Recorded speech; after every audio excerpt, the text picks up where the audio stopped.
Oui, mesdames et messieurs, la victoire est possible.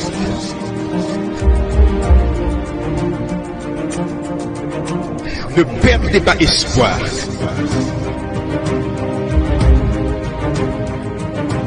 Nous continuons d'avancer. La vie vous met à genoux, mais refusez de rester au sol. Il est vivant. Il est vivant. Il est vivant.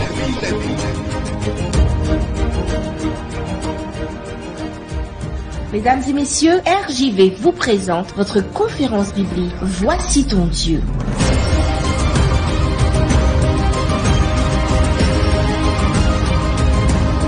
Il est vivant.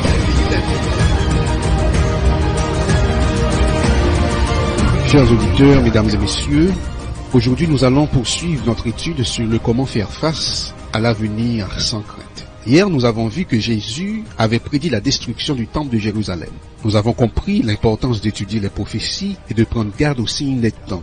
Et nous avons vu que ceux qui croyaient à la parole de Jésus concernant la destruction du temple de Jérusalem et observèrent les signes qu'il leur avait prédits furent sauvés alors que les incroyants périrent. Et il en est ressorti qu'il en sera de même à la fin du monde. Et quelques questions étaient posées. Ignorerons-nous les signes que Jésus nous a donnés concernant la fin du monde? Prendrons-nous garde à ces avertissements? Comment saurons-nous que la fin du monde est proche? Eh bien, aujourd'hui, nous allons ensemble voir les signes clairs que Jésus nous a donnés concernant la fin du monde. Examinons quelques-uns de ces signes pour notre temps dans Matthieu 24, verset 7. Jésus a dit: une nation s'élèvera contre une nation et un royaume contre un royaume. Il y aura en divers lieux des famines et des tremblements de terre. Le XXe siècle, mesdames et messieurs, a été le siècle le plus sanglant de l'histoire de l'humanité. La Première Guerre mondiale a fait 20 millions de morts sur l'autel de la guerre. La Deuxième Guerre mondiale a vu la destruction de 50 millions de personnes. Bien que tout le monde ait cru que la violence et la haine auraient pris fin, il y a eu encore des guerres. Il y a eu la guerre d'Indochine en 46-54, la guerre des 6 jours en juin 1967, la guerre du Kippour en 1973, la guerre du Vietnam de 1959 à 1975, la guerre de Malouine en 1982, la guerre d'Iran-Irak de 1980 à 1988. Il semble que le monde entier soit devenu fou. C'est l'un des signes des temps. Dieu dit que dans les derniers jours, il y aura des guerres. Des nations vont s'élever contre des nations. Les nations parlent de paix, mais préparent la guerre.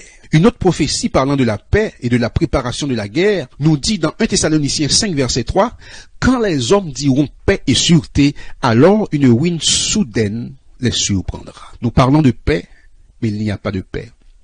Tout le monde veut faire la paix, mais ce ne sont que des mots.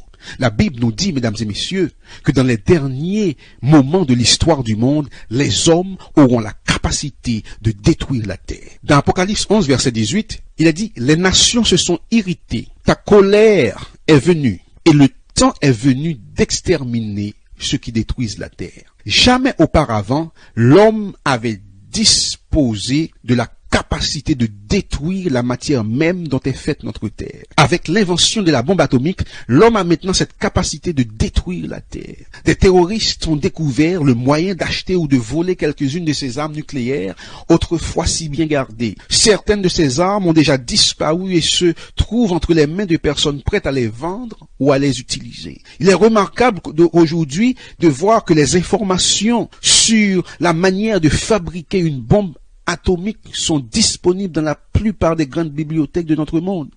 Il suffit de cliquer avec la souris d'un ordinateur. Qui possède ces armes? Et qu'en feront-ils l'un de ces jours? Ces armes, mesdames et messieurs, ne sont pas plus grandes qu'une valise. On peut les poser n'importe où. Une seule d'entre elles pourrait détruire l'une des plus grandes villes du monde. Le Seigneur a déclaré que dans les derniers jours, il y aurait des catastrophes de toutes sortes. Toujours dans Matthieu 24, verset 7, il a dit, « Il y aura des famines. » Il y a de véritables famines dans de nombreuses parties du monde. En 2015, dans un livre intitulé « La faim », l'auteur disait que chaque jour, 25 000 personnes meurent de faim, ce qui fait de plus de 9 millions de personnes par an meurent de faim. Sur les milliards d'habitants de notre planète, 60% sont sous-alimentés et 20% mourront de faim. Jésus a annoncé des famines comme l'un des signes de la fin. Leurs sources informées nous disent que lorsque la population dépasse la capacité de production de nourriture, la famine, les épidémies et les guerres motivées par la recherche de nourriture deviennent inévitables au niveau mondial. Comment nourrirons-nous des milliards d'habitants supplémentaires alors que les 2/3 de la population mondiale ont faim? Jésus a décrit le dilemme de la dernière heure en disant dans Luc 21 verset 25, « Sur la terre, il y aura de l'angoisse chez les nations. » Jésus a annoncé des épidémies. Il a dit, toujours dans Matthieu 24, « Il y aura en divers lieux des famines, des pestes et des tremblements de terre. » Le mot peste ici désigne des plaies ou des maladies étranges. Il existe de nombreuses plaies aujourd'hui malgré les grands progrès de la médecine moderne. Le sida, le paludisme, la tuberculose, la maladie d'Ebola, le choléra et aujourd'hui le coronavirus détruisent des milliers de vies.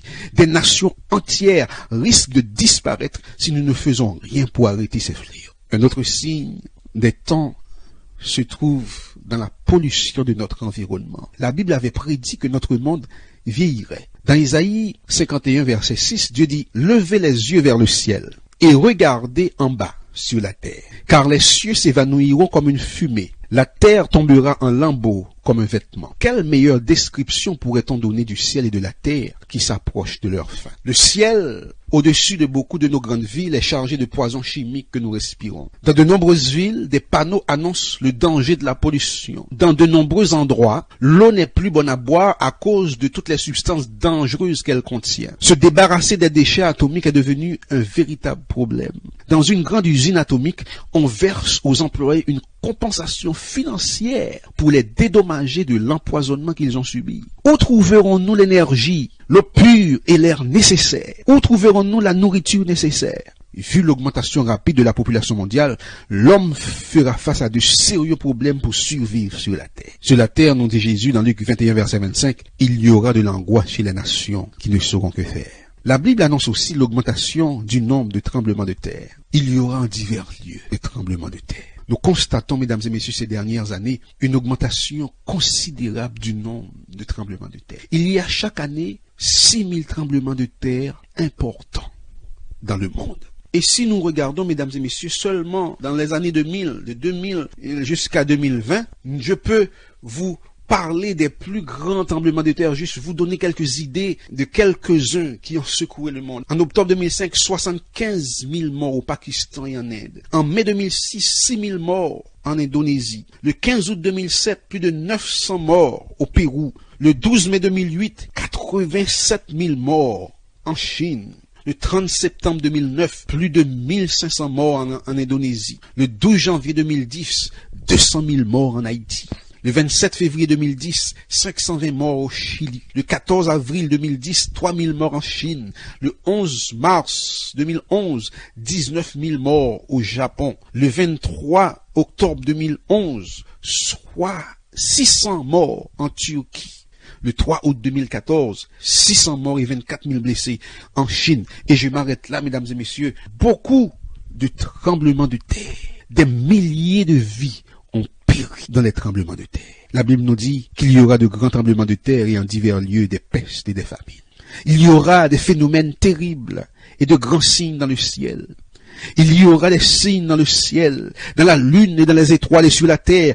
Et il y aura de l'angoisse chez les nations qui ne sauront que faire au bruit de la mer et des flots. Notez, mesdames et messieurs, que ce texte nous parle du bruit de la mer et des flots. Dans le monde entier, nous avons constaté un temps épouvantable de typhons accompagné de vagues, de fonds, de tornades, d'inondations, d'ouragans, d'éruptions volcaniques. Et tout cela a causé une perte de vie humaine et de biens dans le monde. Vous savez, en juin 2010, les pluies torrentielles ont fait près de milliards d'euros de dégâts dans le sud de la France et dans le Var. On recense 31 560 sinistrés, plus de 3 000 entreprises et plus de 18 000 logements touchés.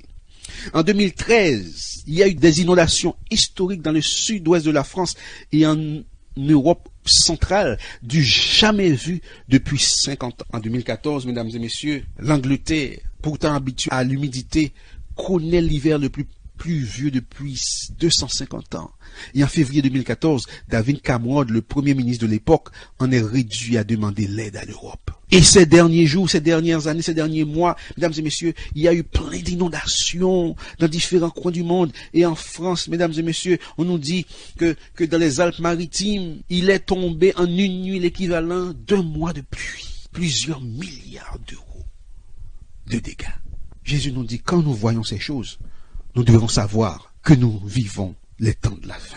Mesdames et messieurs, la Bible nous donne encore d'autres signes et nous allons les voir dans la prochaine série. Si vous voulez nous poser une question, vous voulez nous envoyer un SMS, un WhatsApp, vous pouvez le faire au 06 94 233 352 ou nous écrire par mail à évangile de vie en minuscule, évangiledevie.bible@gmail.com. En attendant demain, que l'Éternel vous bénisse et qu'il vous garde dans le creux de ses mains. À bientôt.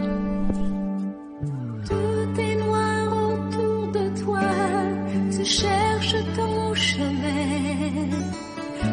C'était Voici ton Dieu sur la RJV. Et découragé, je sais ce n'est pas facile, je comprends ce que tu vis. Tu te crois abandonné à combattre une armée. Dieu a un plan pour toi. Dieu a un plan,